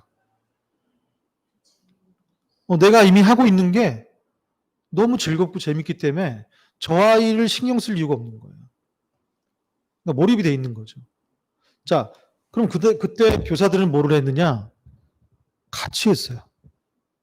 같이 바리스타도 하고, 같이 화단도 꾸미고, 같이 요리도 하면서 쉼을 즐겼는데, 뭔가 통제하는 분위기는 전혀 없었다라는 거예요. 제가 또 하나 느꼈던 건 뭐였냐면, 그때 탈학교 아이들이 왔었어요. 한 3명 정도. 근데 얘네들은 이제 지나가면 무슨 냄새가 나냐면, 담배 냄새가 나는 거죠. 근데 희한한 건 화장실에 꽁초가 없더라고요. 그리고 화장실에서는 담배 냄새가 안 나더라고요. 왜 그랬을까요? 나가서 피고 들어오더라고요. 그래서 궁금해서 물어봤어요. 야, 니네 담배를 보통은 안에서 피는데 니네는 왜 나가서 피냐 그랬더니 우리가 안에서 피면 이 학교한테 피해를 준다는 거예요. 걔네들이 이미 아는 거예요. 그래서 이게 없어지면 우리는 더 갈 데가 없다라는 얘기를 하더라고요. 그런 거 보면서 과연 통제만이 과연 답일까? 뭔가 지원하고 함께하고 그냥 그게 하나의 삶이 돼버리면 우리가 문제라고 느꼈던 아이들조차도 스스로 규율을 정해서 스스로 뭔가 노력하는 모습이 보이더라고요. 자, 그래서 제가 질문 드리고 싶은 건 이겁니다. 저 영상에서 나중에 어떤 아이들이 학생에 남을까요? 어떤 학생이 마을에 남을까요? 달리기 1등 했던 애들이 남을까요? 아니면 그렇지 않은 애들이 남을까요? 이거는 학습하고 연결시키는 겁니다. 전교 1등 했던 애들이 남을까요? 그렇지 않은 애들이 남을까요? 뭐 이거 극단적으로 말하기 좀 뭐하긴 한데 결국 따지자면 전교 1등 했던 애들, 달리기 1등 했던 애들은 어디로 가요? 도대회, 시대회 거치면서 스카웃 되면서 저 서울로 다 올라간다는 거죠. 근데 그렇지 못한 애들만 남는다라는 거예요. 그러니까 실제로 지금 지방의 문제 중에 하나입니다. 왜? 과거에는 취업을 지방에서 뽑았기 때문에 대기업이라고 하더라도 지방에 있는 국립대학교 애들을 위주로 뽑았어요. 그래서 그 대학들이 존폐가 어렵지가 않았어요. 근데 지금은 본사에서 뽑아서 내려보내요. 그러니까 그 대학을 뽑을까요, 안 뽑을까요? 지방에 있는 대학 애들을 뽑는 게 아니라 서울에 있는 애들 중에 뽑아요. 그래서 파견을 보내요. 그럼 걔네들은 거기서 살까요? 출퇴근을 할까요? 매일은 아니지만 주말마다 걔네들은 올라오더라고요. 결국은 그 지방에서 소비하지 않더라고요. 그래서 결국 그 지방은 대학도 어려워지고 경제도 사실 물론 처음에 혜택을 보지만 장기적으로 볼 때는 어려운 부분이 있다라는 거예요. 그걸 단적으로 보여주는 게 거제 조선소가 한번 문을 닫은 적이 있는데 그때 지역 경제가 완전히 무너졌었거든요. 왜냐하면 인프라 형성이 안 돼 있었기 때문에. 하여튼 이런 부분들이 저는 우리가 교육하는 목적이 과연 우리 마을이 잘 살게 하려고 하는 건지 아니면 잘 교육시켜서 잘 사는 마을로 보내려고 하는 건지 이 부분이 되게 중요하지 않나 싶어요. 그래서 대안학교도 그 부분을 담보하지 못했기 때문에 무너진 것처럼 저는 몽실학교도 이 부분을 장기적으로 고민하지 않으면 한순간에 유행으로 끝나지 않을까 조심스럽게 좀 고민을 해보고 있거든요. 자, 그래서 성공하기 위해서는 꼭 마을을 벗어나야 할까? 그럼 성공이라는 건 뭘까? 자, 코로나19에 의해서 그러니까 과거에 60살이었던 시대에서는요. 대기업을 50살까지 다니다가 퇴직을 해도 어때요? 성공한 거예요. 근데 인생이 80살, 100살이 되면 45살, 요즘 사오정이라고 하는데 45세 퇴직을 해도 여전히 몇 년이 남아요? 절반이 남아요. 그러니까 절반의 성공일 수밖에 없는 거죠. 그럼 그 친구가 과연 도시에서 혼자 살아남을까? 아니면 고향이 있다라면 고향으로 돌아갈까? 그러니까 이 부분도 한번 고민해 볼 필요가 있고요. 지금 몽실학교가 대도시 중심으로 돌아가고 있는데 이것도 고민되는 거죠. 과연 대도시긴 한데 그 동네에 대학이 아주 큰 게 있지 않는 이상은 어떻게 돼요? 여전히 떠나야 되거든요. 대학을 가기 위해서는. 그럼 그 떠난 아이들이 돌아올 뭔가가 있어야만 된다라는 거죠. 저는 그게 관계라고 봐요. 뭐냐?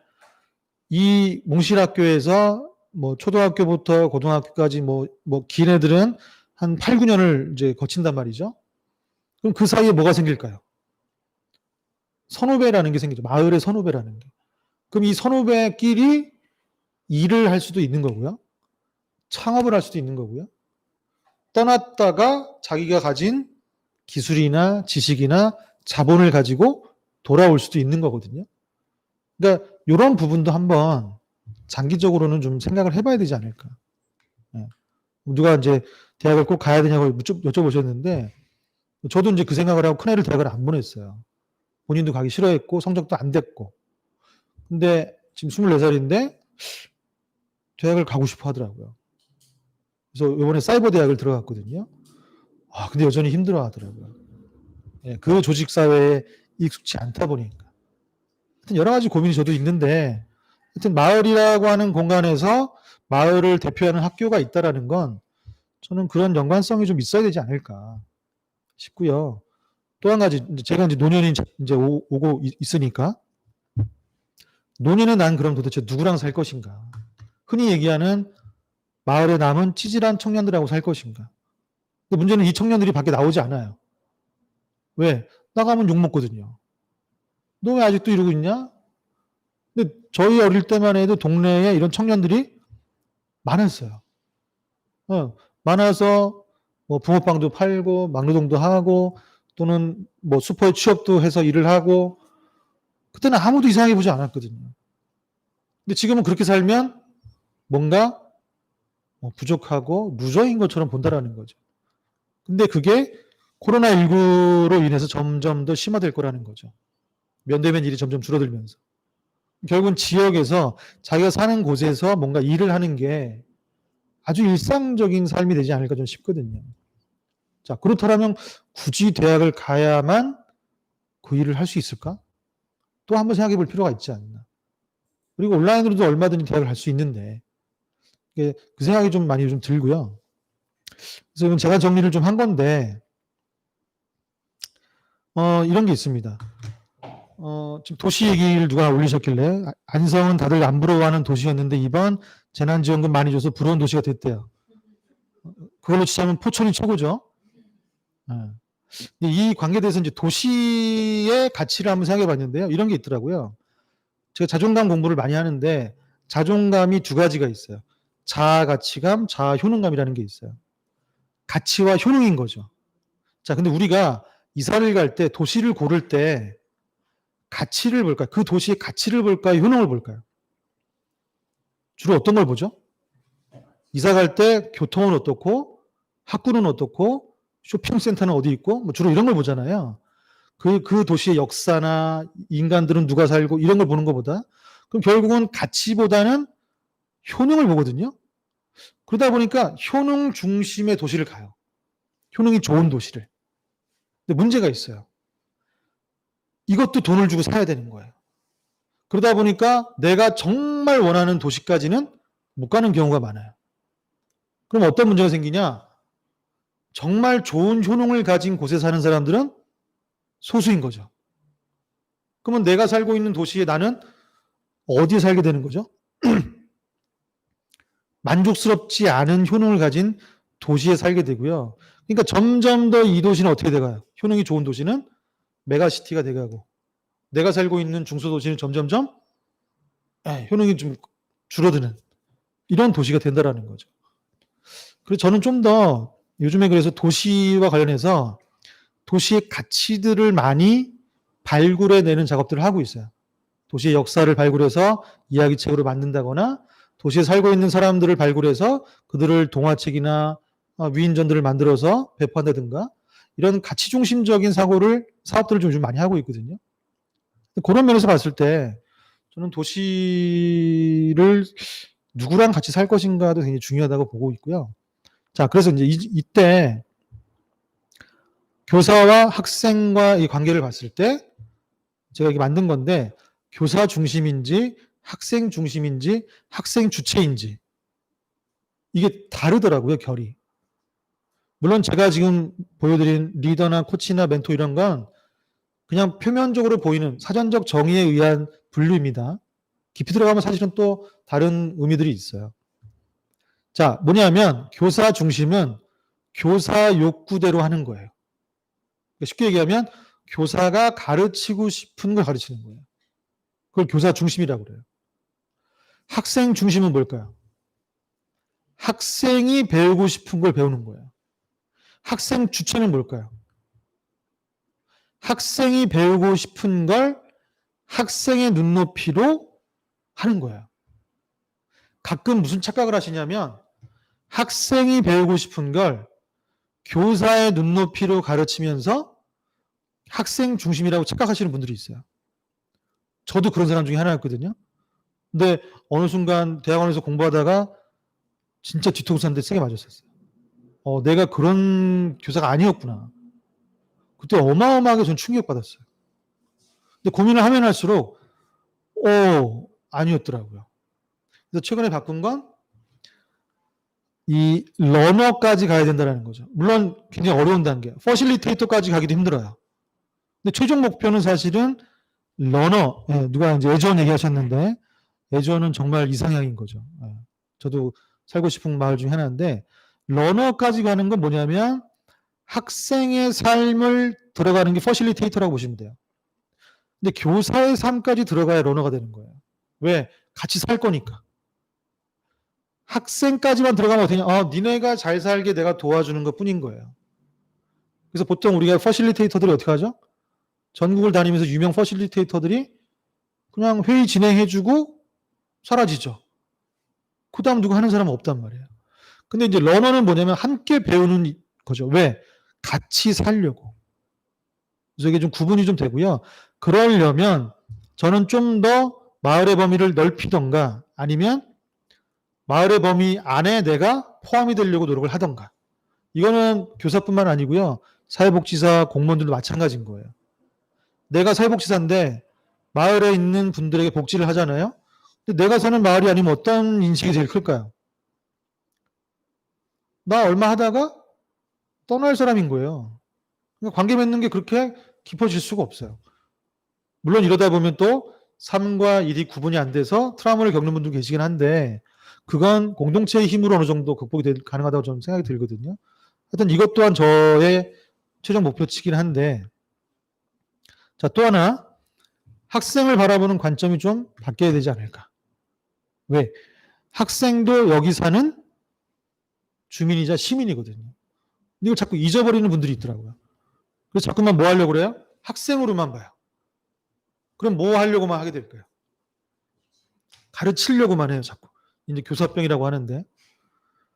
청소년도 한계가 있어요. 뭐 하려고 그래요, 자꾸? 보호하려고 그래요. 청소년도 얼마든지 자기가 자기 삶을 책임질 수 있는데 자꾸 보호하려고만 한다는 거죠. 그리고 저는 시민까지 가야 되지 않을까. 이 세 가지가 다 포함되어 있는 게 아닐까 싶어요. 어떨 때는 이 친구를 가르치기도 하지만 어떨 때는 보호도 하지만 어떤 때는 나랑 함께 살 동력자로 보는 거죠. 그럼 내가 우리 아이들한테 교육을 하는 목적이 뭔 거죠? 함께 살아가는 주민을 만들려고 하는 거죠. 자, 그러다 보면 뭐 사회적 경제 지원센터나 마을 공동체 지원센터에서 주민조직 사업을 할 이유가 따로 없는 거죠. 그냥 그대로 올라오는 거예요. 근데 지금 의정부 몽실학교가 그 역할을 어느 정도는 저는 하고 있다고 봐요. 여기 졸업한 애들이 벌써 한 4, 5년 나왔죠? 걔네가 이미 몽실학교 길잡이 교사도 하고 있고 마을에서 여러 가지 협동조합도 하고 있고 제일 놀랬던 게 뭐였냐면 김현준 선생님한테 전화를 했더니 하루는 그때가 이제 겨울인가 그랬어요. 시험 다 끝나고. 근데 술을 드시고 계시더라고. 워낙 잘 드시니까. 아, 또 드시나 보다. 근데 20살 된 애들하고 술을 먹고 있더라고요. 근데 걔네들하고만 먹는 게 아니라 21살 된 애들하고 먹고 있더라고요. 그래서 뭐 하세요? 그랬더니 21살 된 애들이 20살 애들을 술을 가르치고 있대요. 그게 저는 마을이 아닌가 싶어요. 그러니까 자연스럽게 그게 이제 하나의 전통이 되고 그 마을의 한 가치가 되는 거죠. 나는 적어도 동네 형한테 술을 배웠다는 거죠. 동네 어른한테 술을 배웠다는 거죠. 이 어디 가서 얘기할 수 없는 거잖아요. 그런 동네가 사실 별로 없는 거죠. 근데 그걸 지금 어느 정도 보여주고 있는 겁니다. 지금. 그래서 이렇게 분류를 해보면 자본주의 사회의 아주 극단적인 소비 교육과 마을 교육을 비교해 보자면 이렇게 볼 수 있어요. 소비 교육은 기업의 이익이 목적입니다. 그래서 아주 양질의 소비자를 키우는 교육이에요. 그래서 소품종 다량 생산을 하죠. 교육과정 하나 가지고 다량의 아이들을 길러내는 거죠. 그래서 획일화된 교육과정을 소비하게 하는 거고요. 결과 중심이기 때문에 졸업장이나 자격증이 매우 중요합니다. 근데 이게 지금 어디에 많이 들어가 있냐면 강사 교육에 많이 들어가 있어요. 심지어 이게 사회적 경제 지원센터나 마을 공동체 지원센터 교육에도 들어가 있어요. 자격증 따는 교육을 하고 있어요. 심지어 그거 가지고 어디 쓸 데가 없는데도 교육을 하고 있어요. 왜? 예산이 내려왔으니까 양성을 해야 되는 거예요. 진짜 소비 교육이죠. 근데 마을 교육은 뭐냐? 개인의 발전이 목적인 거예요. 각각의 아이들이 뭐죠? 각각의 아이들이 교육과정이에요. 그럼 그 교육과정이 무엇인지를 발견해 나가는 과정이 교육이에요. 근데 우리는 자꾸만 하나의 교육과정으로 주려고 한다는 거죠. 그래서 다양한 교육과정이 생산되고 있는 거고요. 과정 중심이고요. 제가 이러다 보니까, 이걸 알다 보니까 자격증 교육을 제가 하지 못해요. 네, 이게 유혹도 많았거든요. 제가 하는 나눔교육에서 너 자격증 만들어서 교육해라. 돈 벌 수 있다. 저희 대학 선배가 이제 꼬셨었는데 도저히 양심상 못하겠더라고요. 왜? 그거는 내가 돈 벌려고 하는 교육이기 때문에. 사실은 현장에서 많이 필요하지도 않은데. 그래서 이런 부분에서 좀 더 소비교육보다는 몽실학교는 적어도 마을교육 쪽으로 가야 되지 않을까. 그래서 각각의 아이들을 교육과정으로 바라볼 수 있어야 그게 가능하지 않을까. 그래서 마지막으로 몽실학교와 나눔을 한번 살펴보면 커뮤니티라고 해서 뭐 커뮤니티라는 단어를 많이 쓰잖아요, 우리가. 이 어원을 한번 어느 책에서 봤는데 이런 어원을 갖고 있더라고요. 컴은 서로, 뮤너스는 선물.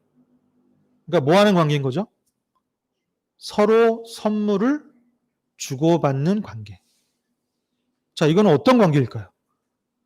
자, 선물을 우리가 거래하고 많이 비교해요. 선물과 거래의 차이가 뭘까요? 우리 온라인에서 지금 듣고 계신 선생님들, 선물과 거래의 차이가 뭘까요? 선물과 거래. 글이 하나도 안 올라오고 있어요, 지금. 고민하고 계신 거죠?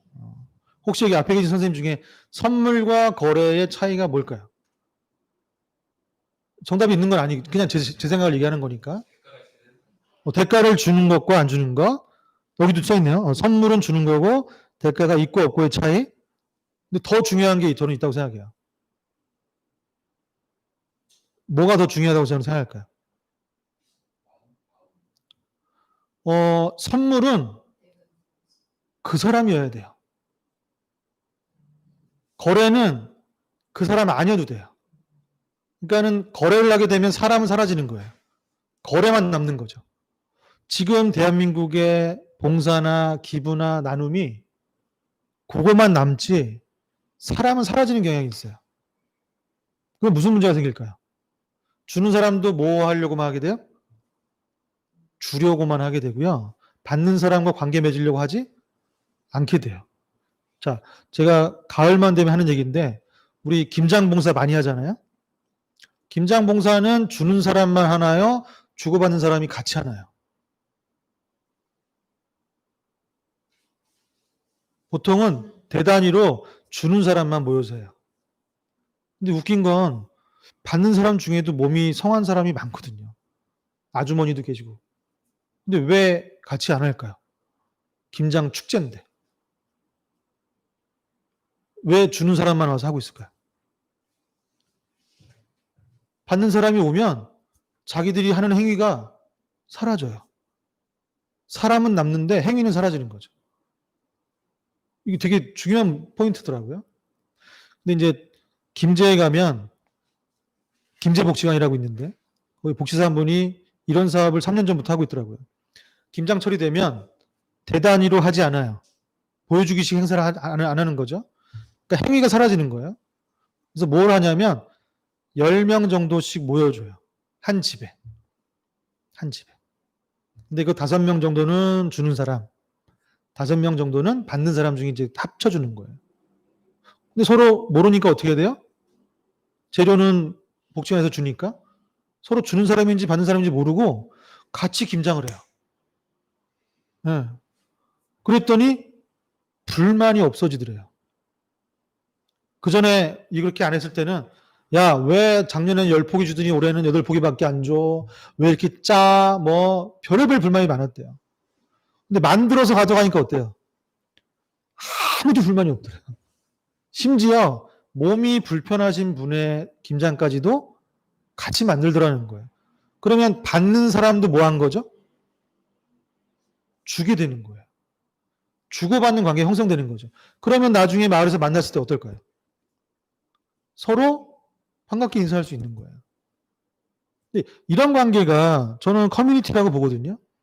근데 대한민국의 마을 사업들은 사실 이런 관계를 지향하기보다는 1년 동안, 1년이라고 해봐야 4월부터 11월까지 불과 6, 7개월인데 그 짧은 기간 동안에 보고서를 내야 돼요. 예산을 써야 되고.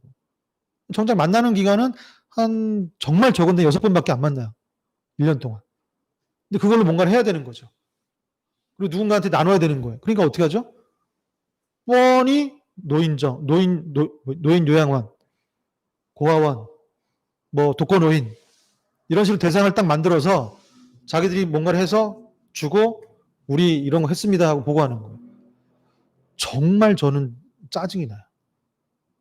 그거 나눔 아니거든요. 그냥 그건 사업이고, 그러니까 사람은 없어지고 행위만 남는 거죠. 돈만 남는 거고. 하여튼 이런 부분에서 커뮤니티 자체의 본래의 모습이 저는 돌아왔으면 좋겠어요. 자, 그 보면 분명히 동백이는 아이를 맡기는 걸 뭐라고 생각했을까요? 대단히 남에게 폐를 끼치는 불편한 행위라고 본 거죠. 근데 이 주는 행위 자체는 뭐가 들어가 있냐면 가치 판단이 들어가 있는 거예요.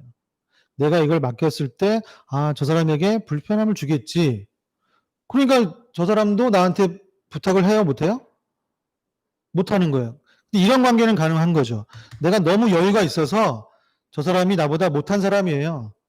그런 경우에는 부탁이 아닌 명령을 할 수도 있는 거죠. 관계 자체가 일종의 주고받는 관계가 아니라 일방적으로 주는 관계거나 또는 받는 관계가 돼버린다라는 거예요. 자, 그래서 누군가가 서로 주고받는 관계가 되려면 서로 주고받는 경험이 필요하다라는 거예요. 근데 그걸 할 수 있는 공간이 어딜까요? 집도 있지만, 가정도 있지만, 이런 몽실학교 같은 공동체 생활을 할 수 있어야. 예. 제가 오늘 2학년 진단평가를 하고 왔는데, 어제 오늘 한 거죠. 홀짝으로 나왔으니까. 근데 국어하고 수학이 있는데, 수학이 월등히 높아요. 국어가 거의 절반에 가까워요. 이유를 한번 생각해 봤어요. 왜 수학은 그래도 평균 점수 이상이 나오는데 국어는 점수가 이렇게 낮을까? 애들 이렇게 보니까 수학도 틀린 이유가 문제를 이해를 못한 거예요. 이걸 계산을 못한 게 아니라 문제를 이해를 못한 거예요. 왜 못했을까요? 저는 조심스럽게 코로나 영향을 봤어요. 저학년, 2학년, 1학년 끝나고 2학년을 가야 되는데 방학까지 치면 6개월을 학교를 못 나온 거예요. 그러니까 친구들을 만날 수 있는 공간이 학원 아니면 학교인데 학원을 안 다니는 일 같은 경우 어떨까요? 친구랑 공동체 생활을 해본 적이 6개월 동안 없는 거예요. 그러니까 누구랑 하고만 했죠? TV, 핸드폰, 부모님 바빠서 못 노니까 결국은 일방향적인 소통밖에 해본 적이 없더라고요. 그러니까 이 아이들이 이걸 이해하기가 상당히 어려운 부분이 있는 것 같다는 생각이 들더라고요. 마찬가지로 나눔 같은 경우도 한 공간에서 누구는 주고 누구는 받는 상황이 벌어지면 어떻게 될까요? 이 결과가 벌어지는 거예요. 소비자 아니면 공급자로만 보게 되는 거죠. 교육뿐만 아니라 우리 삶 속에서도. 자, 그러면 이런 부분이 생기는 거죠. 공급할 수 있는 사람만 공급하게 되는 거예요. 그럼 소비자는 누구한테만 소비를 하려고 할까요? 공급이 가능하다고 생각하는 사람만 하는 거죠. 근데 그게 누굴까요? 나보다 교육으로 치자면, 지식으로 치자면 나보다 많이 아는 사람에게만 소비하려고 하는 거예요.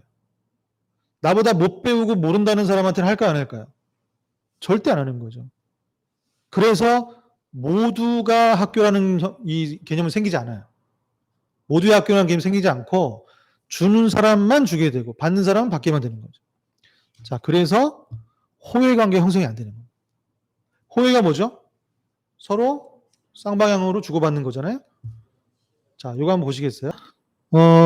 거짓말을 한 게 이제 탄로나게 생겼잖아요. 그럼 여러분이 이때 은행원이라면 컴퓨터를 믿으시겠어요? 고객을 믿으시겠어요? 대부분 컴퓨터를 믿는다고 하잖아요. 근데 이 나라에는 뭐가 없어요?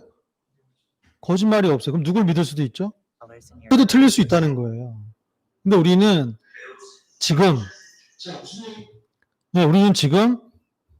컴퓨터를 믿지 사람을 믿지 못한다는 거예요. 물론 많은 사기꾼도 있고 뭐 이러다 보니까 그런 것도 있지만 기본적으로 저희가 어렸을 때보다 사람에 대한 신뢰가 많이 사라진 건 맞아요. 근데 이게 미국의 한 학자가 연구했는데 국가의 신뢰도 또는 개인의 신뢰도가 떨어질수록 그 국가의 신뢰도가 떨어질수록 GNP도 떨어진다는 데이터가 나왔어요. 논문이 나왔는데 뭐냐면 그만큼 신뢰하지 못하면 그 신뢰를 커버하기 위해 뭐가 필요할까요? 대체제가 필요한 거죠. 그게 시스템이 되건 기계가 됐던 간에 그런 것들이 필요하다는 거죠. 그래서 그러니까 그거를 설치하기 위해서 벌기 위해서 또 뭐예요? 일을 해야 되는 아이러니한 상황이 벌어진다는 거예요.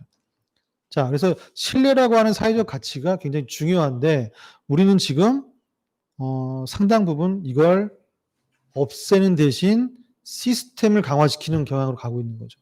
자, 그래서 우리가 기업주 입장에서 사람을 뽑을 때 무엇을 신뢰할까요?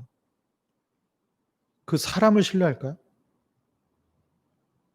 그렇지 않고 그 사람의 자격증, 졸업장 이런 것들을 신뢰한다는 거예요. 근데 뭐 잘 아시겠지만 조작이 가능하잖아요. 실제로 그 조작을 통해서 사기를 쳤던 유명한 사기꾼들도 우리가 알고 있고 뉴스에서 봤던 그런 면에서 봤을 때 우리는 어떻게 보면 조작된 허구 속에 살고 있는 건 아닌가 싶은 생각도 들고요. 근데 이게 마을이라면 과연 내 아이가 살고 있고 앞으로 살아갈 마을에서 우리 아이가 잘 살게 하기 위해서 스펙을 계속 쌓아야 되는가? 원래 스펙이라는 단어가 사람한테 쓰는 게 아니래요. 기계. 예. 기계에 쓰는 단어를 지금 사람에게 쓰고 있다라는 거죠. 그만큼, 예. 자, 요건 좀 넘어가겠습니다. 이게 좀. 그래서 사회적 저는 지지가 좀 더 필요하지 않을까. 그러니까 하나의 사람이 신뢰받고 있다라는 느낌이 들면 본인도 다른 사람에게 신뢰받으려고 노력하는 경향이 생기거든요. 근데 신뢰받지 못하면 어떻게 될까요? 스펙이 좋으면 일 가르쳐 놓으면 다른 데 금방 가버리더라고요. 저도 이제 몇 번 경험이 있는데 뭐 하여튼 그런 건 있어요. 그래서 이 사회적 지지가 그러니까 가능하려면 개인의 혼자만의 힘으로는 불가능하다는 거죠. 그래서 다양한 사람들의 역할들이 필요한데 우리는 자꾸 사람을 한 방향으로만 교육을 시킨다라는 거예요. 다양한 방향의 사람이 필요한데 예를 들자면 나는 달리기를 잘하고 옆에 친구는 높이뛰기를 잘하고 옆에 친구는 던지기를 잘해야 같이 나가서 뭔가를 할 수 있는데 모두 다 달리기를 잘하려고 하면 어떻게 될까요? 그러면 셋 중에 하나만 나갈 수밖에 없는 상황이 되는 거죠. 나머지 둘은 뭐예요? 자격 자체가 박탈이 되는. 그러니까 이런 현상이 벌어지는데 우리나라 이 CEO 중에 이분이 독특한 경영 철학을 갖고 있는데 이게 좀 섞였네요. 아까 잠깐 나왔었는데 이분이 회사를 처음 차릴 때 33가지 절대 하면 안 되는 규칙을 만들었대요. 그 중에 첫 번째가 회의 시간에 전화가 왔을 때 가족한테 전화가 왔을 때 보통 어떻게 하죠? 좀 더 전화할게 끊어 라든가 아예 안 받거나 뭐 이렇게 되는데 이렇게 하면 이 사장님이 혼을 냈대요. 너 인마 누구한테 전화인데 안 받아? 너 가족이야? 나가서 받고 와 인마. 회의 멈출 테니까 받고 와. 뭐가 더 중요한 거죠? 일을 하는 목적이 뭐예요? 행복해지는 거예요? 돈을 많이 버는 거예요? 이 차이가 있는 거죠. 그래서 이 사람은 근데 행복해지는 조건이 뭐냐? 나 혼자 행복한 게 아니라 직원들하고 함께 행복해지고 싶은 거죠. 네. 그래서 직원에게 어떤 가족의 연락이 왔을 때 혹시라도 뭐 누가 죽었다거나 병이 왔거나 이럴 수도 있으니까 그걸 그냥 뿌리치면 안 된다라는 거예요. 자, 그런 면에서 신랑 전화는 안 받는다는 분이 계시네요. 외롭습니다. 저 50대인데 받아주세요. 외롭습니다. 자, 그래서 이 영상에서는 이 CEO가 이런 얘기도 해요. 이분의 이 생각을 굉장히 지지합니다. 뭐냐면 사람은 자원이 아니라는 거죠. 사람을 자원으로 보는 순간 사람은 보이지 않게 돼요. 사람은 안 보이고 뭐만 보일까요? 돈이 되는 그 자원만 보이는 거죠. 그래서 결국 그 자원이 필요 없으면 사람은 버려야 되는 뭐 그런 상황이 오는 거죠. 저는 그래서 마을에서 마을 학교를 할 때조차도 사람을 자원으로 보는 곳들이 있어요. 그래서 막 역량 강화 교육 시키겠다고 하는데 결국 역량 강화 교육을 시키는 목적이 뭔 거죠? 그 사람을 위해서 하는 게 아니라 그 사람을 써먹기 위해서 하는 거죠. 그러니까 이게 이제 관점이 좀 차이긴 한데 자원은 소비하기 위해서 필요한 거고요. 자산은 보존하기 위해서 필요한 거예요. 그래서 아까 교육과정도 하나의 교육과정으로 역량을 강화시키는 교육이 아니라 그 사람 자체의 자체를 뭘로 봐요? 하나의 교육과정으로 보는 거죠. 그래서 모든 사람은 자기만의 교육과정이 있는 거죠. 그걸 발견해내는 게 사실은 교육이라고 저는 봐요. 그래서 그걸 함께 발견할 수 있으면 더 좋은 거죠. 왜? 서로가 모두 불완전한 존재이기 때문에 서로의 불완전함을 채워주려면 어떻게 해야 돼요? 내가 갖지 못한 걸 이 사람이 도와줘야 되는 거죠.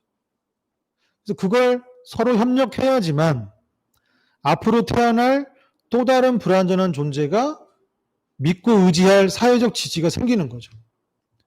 저는 이게 마을교육의 핵심이라고 보는데 이거를 많이 생각을 안 하는 분들이 있더라고요. 왜? 당장 보여주는 게 없으니까. 그런 면에서 저는 일본의 이 사례가 굉장히 좀 충격이기도 하고, 이건 이제 일본의 한 NHK PD가 했던 프로젝트인데요. 주문을 틀리는 요리점이라는 프로젝트입니다. 우리나라에 지금 책도 출판되어 있고요. 여기서 일하시는 분들이 전부 다 치매 노인들이세요. 근데 아주 중증은 아니에요. 경증인데, 경증이라고 하더라도 본인이 이제 이게 3일 동안 진행했던 프로젝트거든요. 3일 동안 이 노인들이 3만 원씩을 받았어요. 근데 다 잃어버려요. 근데 받은 것조차를 잃어버려요. 그러니까 아주 경증은 또 아닌 거죠. 그래서 이분들이 여기서 일을 할 때 이 PD가 어떻게 했냐면 고민을 한 거예요. 사회적인 약자들, 소수자들이 사회에 이렇게 보여지게 할 수는 없을까? 그래서 보이지 않는 사람을 좀 보여주고 싶었대요. 그래서 이 프로젝트를 이제 기획을 했어요. 그래서 이 식당에 손님을 누굴 받았냐면 인터넷으로 이 식당에 치매 노인들이 일합니다. 여기서 식사하고 싶은 분은 신청하십시오. 근데 어마어마한 사람들이 신청한 거예요. 이 사람들이 딱 왔어요. 자, 이분들을 뭘로 알고 있는 거죠? 종업원들을 치매 노인으로 알고 있잖아요. 그래서 이분들이 실수를 해도 어때요? 괜찮은 거예요. 이게 이 노인들에게 굉장히 큰 힘을 줬다고 하더라고요. 근데 이 노인들한테 힘을 준 게 아니라 그거를 봤던 시청자들이 어떨까요? 예를 들어 은둔형 외톨이라든가 장애가 있는 분들이라든가 이런 분들이 이 영상을 보고 뭐야 치매 노인도 일을 해? 그럼 나도 뭔가 할 수 있는 거 아니야? 우리 사회가 이제는 나도 뭔가 할 수 있는 사회가 된 게 아닐까? 라는 생각을 하게 됐다라는 거예요. 자, 무슨 얘기냐면 고성장 시대에는 성장에 방해가 되는 것들은 전부 어떻게 해야 되는 거죠? 전부 고치거나 없애야 되는 거죠. 그래서 치매 노인과 같은 분들이 마을에 보이면 절대 안 되는 거였어요. 그래서 전부 시설을 몰아버리거나 산으로 보내버리고 이래버렸거든요. 아주 극단적인 것들 했던 게 삼천교육대나 이런 거였던 거죠. 근데 이게 저성장 시대로 우리가 넘어오면서 성장에 방해가 되는 걸 없애던 사회가 더 이상 이제 아니게 된 거예요. 왜? 그들로 인해서 불거지는 문제들이 이제 커지기 시작한 거죠. 그리고 그 숫자가 점점 늘어나기 시작한 거예요. 그래서 지금은 어떤 관점으로 접근하냐면 그들과 함께 일하는 방식으로 접근하는 거예요. 왜? 그들을 보육만 하기에는 케어만 하기에는 비용이 너무 많이 드는 거죠. 그래서 뭔가 이분들에게도 일할 기회를 주고 그 과정 속에서 뭔가 시너지 효과를 노리는 부분이 있어요. 자, 그러다 보면 이제는 일방적으로 누가 주고 누가 받는 관계는 아니라는 거죠. 왜 그러냐면 아까도 말씀드렸지만 한 30년 뒤가 되면 전체 인구의 4분의 1, 25%가 노인이 돼요. 60세 이상. 장애인 5%, 15세 이하, 일하지 않는 사람 다 합치면 몇 프로가 될까요? 적어도 50%는 넘어가는 거예요. 그럼 무슨 문제가 생기냐면 50%가 안 되는 사람이 돈을 벌어서 50%가 넘는 사람을 케어해야 되는 굉장히 이상한 사회가 돼버리는 거예요. 근데 여전히 그때 가서 있는 사람만 케어해야 된다? 저는 이건 상식적으로 맞지 않다고 봐요. 이게 수명이 길어지고 태어나는 아이들이 줄어들기 때문에 벌어지는 일이거든요. 세대 간의 갈등이 심해지는 거죠. 자, 그래서 저는 주는 자와 받는 자가 구분이 없어져야 된다고 생각이 들어요. 자, 그 역할을 몽실학교에서 교육으로 지금 보여주고 있다고 봐요. 이끄는 자도 없고 입금을 받는 자도 없는 거죠. 모두가 다 뭐예요? 주체가 돼서 개별적인 프로젝트, 개별적인 교육 과정을 소화할 수 있어야 된다고 봐요. 그래서 호혜는 상호호외만 있는 게 아니라 순환호외도 있고 순차호외도 있어요. 그럼 몽실학교는 어느 호외가 많을까요? 저는 순환이나 순차가 많다고 봐요. 왜?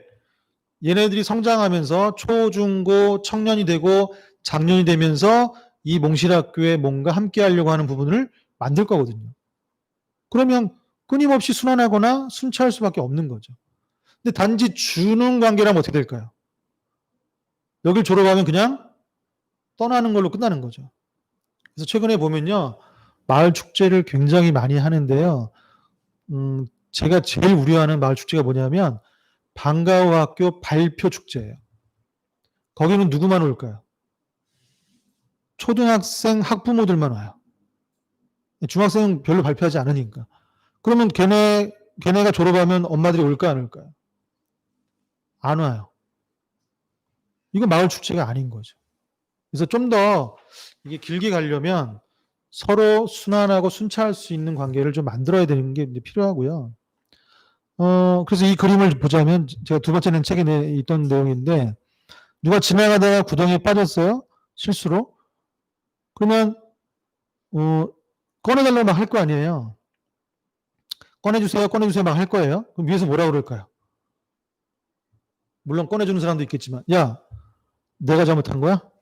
네가 임마 공부 안 하고 일 안 해서 거기 빠졌는데 왜 나보고 꺼내달라고 그래? 먹을 거라도 주는 걸 고맙게 생각해야지.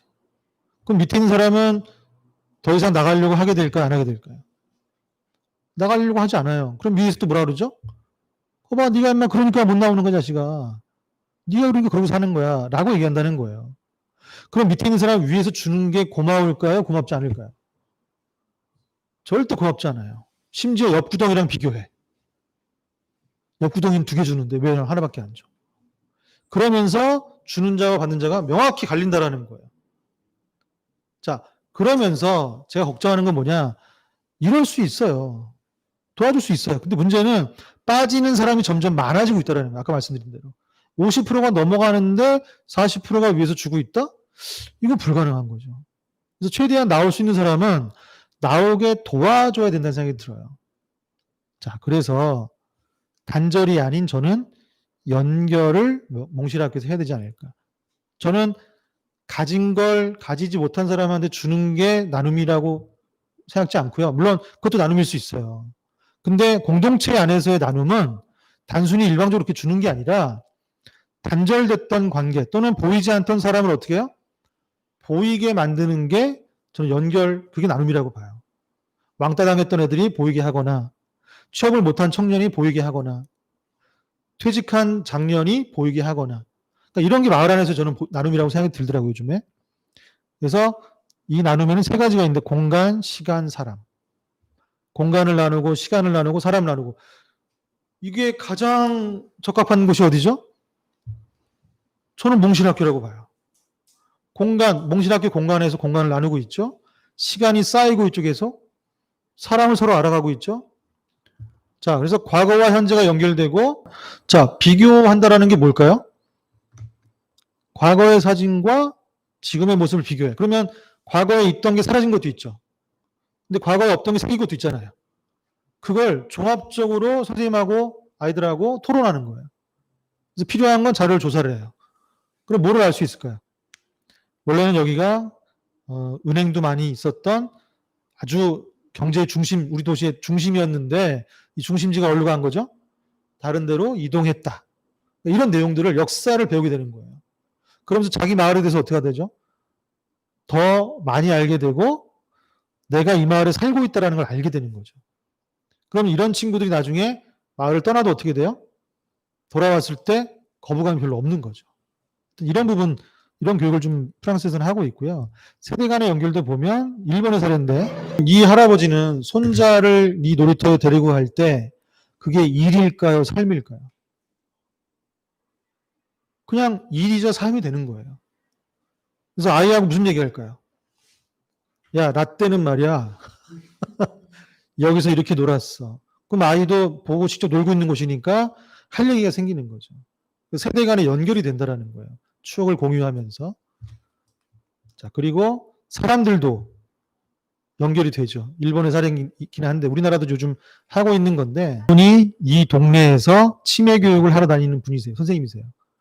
그래서 뭐라 하냐면 가서 치매란 그렇게 이상한 병이 아니고 누구나 올 수 있는 아주 자연스러운 병이다. 하나의 성장의 과정이다라고 설명을 해요. 그러고 나서 역할극을 합니다.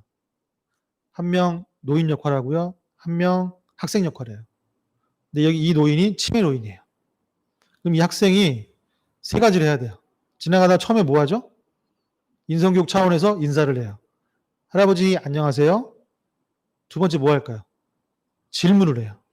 할아버지 지금 어디 가시는 길이세요? 대답을 하면 치매가 아닌 거죠. 대답을 못하면 치매인 거예요. 그럼 세 번째 뭐 할까요? 센터에 신고를 합니다. 그래서 원래는 치매가 있는 분들을 시설을 보통 몰아넣는데 이 동네는 그냥 그룹홈에서 같이 지내요. 문도 다 열어놔요. 왜? 나가도 학생들이 보고서 전화를 해줘요. 그러면 굳이 돈을 써서 사람을 써서 소비할 필요가 없는 거죠. 그래서 이 마을에 살면 그냥 치매를 걸려도 이 사회적 지지망 안에서 어떻게 돼요? 안전하게 지내는 거예요. 그러니까 사람들이 연결되어 있는 거죠. 다. 그렇다고 해서 모두가 뭐 서로 알고 이런 건 아니에요. 근데 연결될 만한 거리들을 자꾸 만들어주고 있는 거죠. 근데 우리나라도 지금 서울과 뭐 여러 동네에서 하고 있어요. 치매 안심 마을이라고 그래서. 근데 우리는 이거를 학교에서 교육을 못 해요. 왜? 지금 때가 어느 때인데 말이야. 그런 걸 교육해.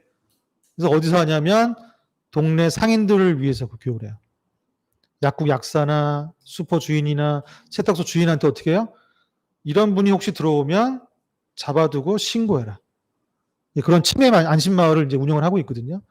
근데 우리도 어느 정도는 이제 안성도 있다고 하시네요. 진행을 하고 있는 거죠. 저는 이런 것들이 다 사람이 연결되는 교육 프로그램이 아닐까 싶고 이런 것들을 몽실학교에서 계속 하면 좋지 않을까 싶어서 좀 말씀을 드렸습니다. 그래서 여기까지 강의를 마치고요. 혹시 좀 더 궁금하신 분은 따끈따끈한 책입니다. 지난주에 나온 책인데 읽어보시면 도움이 되지 않을까 싶습니다. 강의를 이렇게 마치도록 하겠습니다.